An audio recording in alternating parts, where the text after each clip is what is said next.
The Sims 4 isn't a bad game, besides the mountain of bugs and glitches, of course. But when you compare it to older Sims games in the franchise, there's one feature that's notably better, which is the create a sim aspect of the game. So today, I wanted to see which is better, The Sims 4 CAS or the famous Nintendo Wii Me Creator. When we first enter Create a Sim, we get taken into the Create a Sim using a story. But let's be real, no one uses it, so we're just gonna ignore it. But then once you see your sim appear, it can be kind of confusing of what to click on next.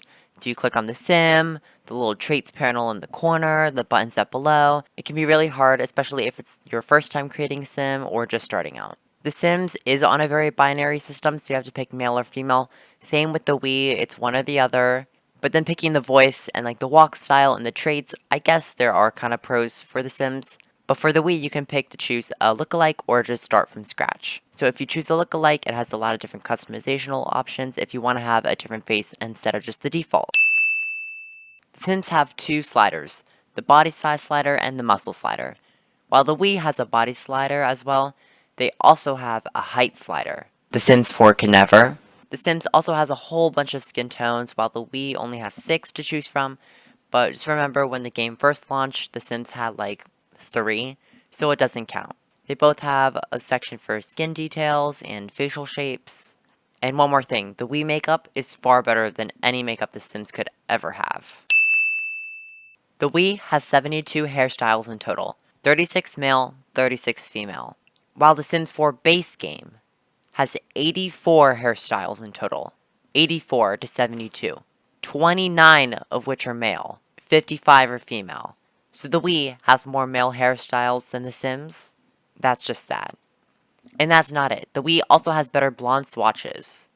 And one last thing that the Wii has, they have a feature to flip the hairstyles so you can choose how you want to style your Mii. Why don't they have that in The Sims? For eyebrows, it's about the same. The only difference is that you can't drag that on the Wii. You have to use buttons to click. The Sims have many eye options, but I feel like the default ones just look a little funky, especially when you don't play around with them. While the Wii's eyes look fun and there's a lot of variation, they both have a good selection of eye colors, so they're pretty similar. Noses, there's not really a big difference besides sliding, with like the pull, drag, and slide and the little buttons to adjust. For lips, the Sims have better shapes of lips, but the Wii has different color options to more customize the color of your Wii's lips. Other than that, there's not too big of differences for any of these, really.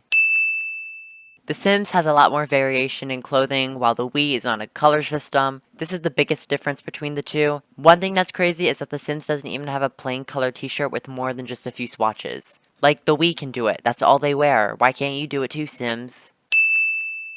In the end, the Wii Me Creator and the Sims 4 CAS both have their own sets of pros and cons. One thing that is certain is that both are different in their own ways, whether it's more clothing options or a better hair to gender ratio. Just for some perspective, the Wii came out in 2006, while The Sims 4 launched in 2014. That's an 8-year difference. The Sims 3 came out in 2009, so the Wii was around during the Sims 2 era. Well, it launched during the Sims 2 era. So comparing the Sims 2 CAS to the Wii is 100% better for customization purposes. And when you still compare it to The Sims 4 today, they're still both neck and neck. So yeah, the Wii may win this one, showing how like ahead of its time it was compared to the other Sims franchises, even this one. But let me know what you think. Who's the winner? The Sims 4 or the Wii?